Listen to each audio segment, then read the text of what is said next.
Jésus-Christ crucifié.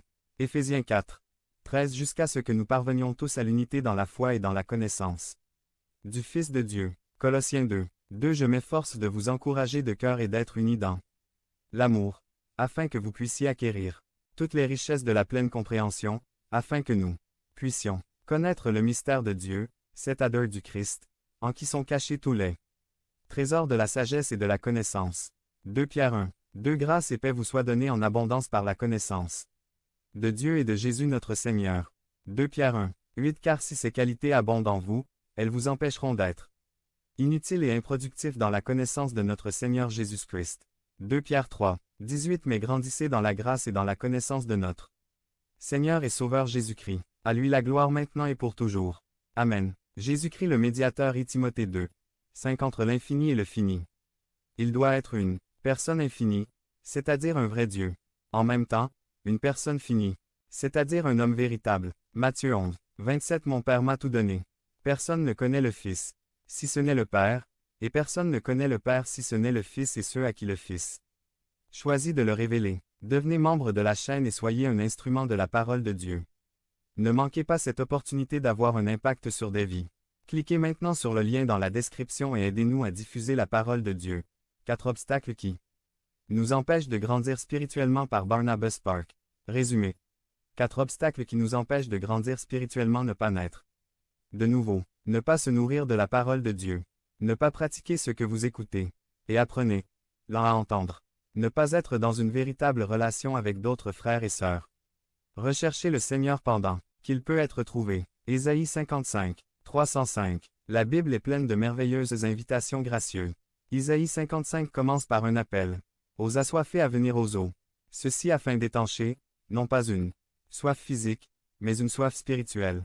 Jésus a dit, « Bienheureux ceux qui ont faim et soif de justice, car ils seront rassasiés. » Matthieu 5, 6. Ceux qui cherchent à devenir justes par le Seigneur Jésus-Christ bénéficient de l'expérience désaltérante de la vie éternelle en lui. Jésus dit à la femme près du puits, « Celui qui boira de cette eau aura encore soif, mais celui qui boira de l'eau que je lui donnerai n'aura plus jamais soif.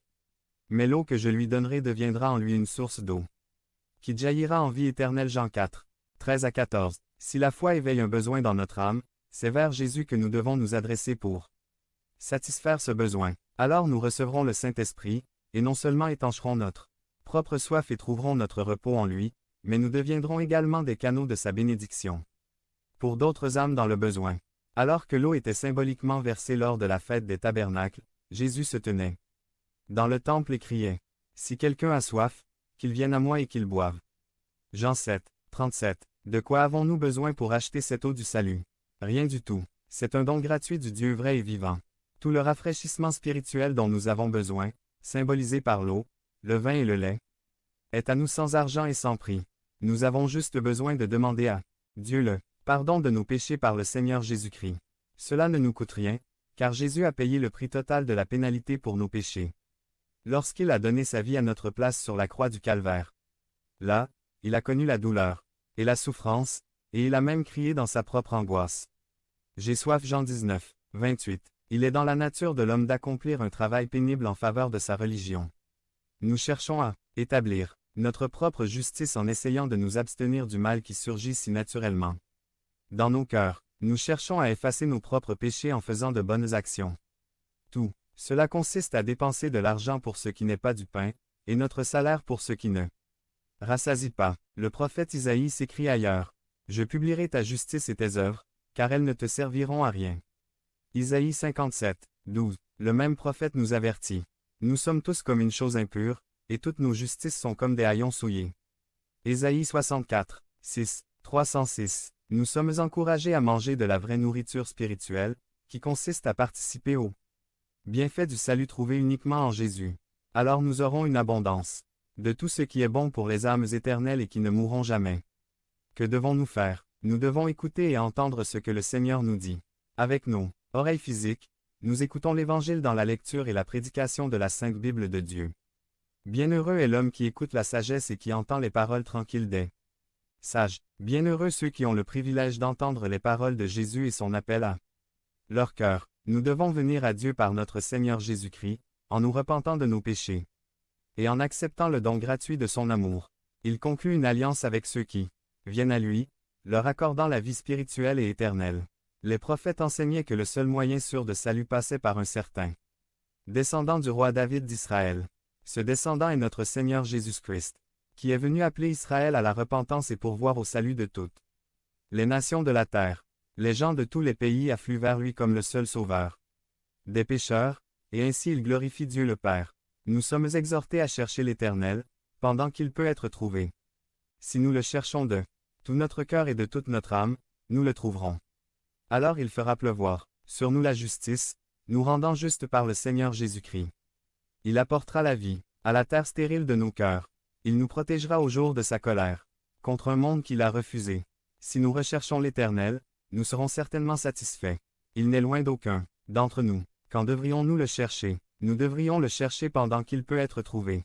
Nous devrions chercher le Créateur au cours de notre jeunesse, avant de devenir si figés dans nos voies qu'il devienne difficile de l'entendre. Nous devrions le chercher dans la maturité de nos années, alors qu'il y a encore un souffle dans nos bouches pour implorer sa miséricorde sur nos âmes. Nous devrions l'invoquer lorsqu'il est proche, tandis que l'appel de l'Évangile résonne encore à nos oreilles. C'est maintenant le moment fixé pour que l'Éternel favorise son peuple.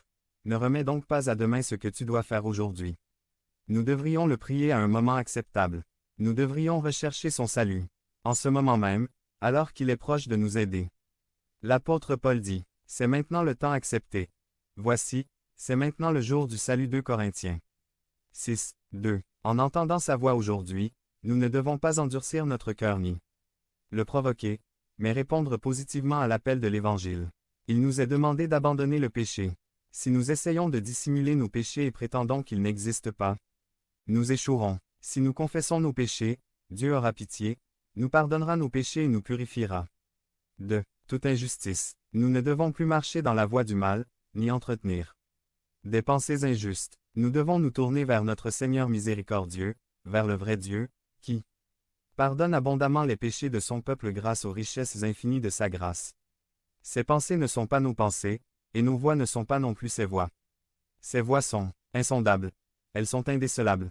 Nous devons abandonner la mauvaise imagination et la mauvaise voie, et suivre la voie du Christ, avec un cœur et un esprit pur. Jésus dit, « Venez à moi, vous tous qui êtes fatigués et chargés, et je vous donnerai du repos. Prenez mon joug sur vous et apprenez de moi, car je suis doux et humble de cœur, et vous trouverez le repos pour vos âmes. Car mon joug est doux et mon fardeau est léger. » Matthieu 11, 28 à 30. Lorsque nous l'avons cherché et trouvé, nous ne devons pas cesser de louer celui qui a pardonné notre péché.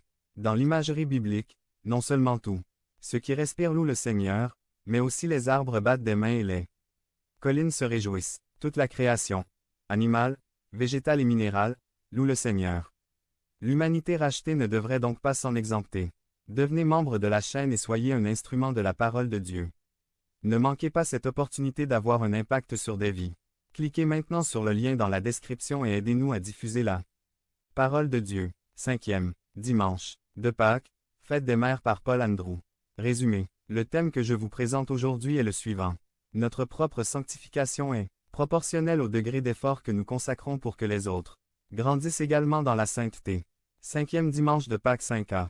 Aujourd'hui c'est la fête des mères et le pape François a écrit dans l'un de ses documents pédagogiques les plus récents relatifs au mariage et à la famille que les mères transmettent souvent aussi le sens le plus profond de la pratique religieuse. Dans les premières prières, dans les premiers gestes de dévotion,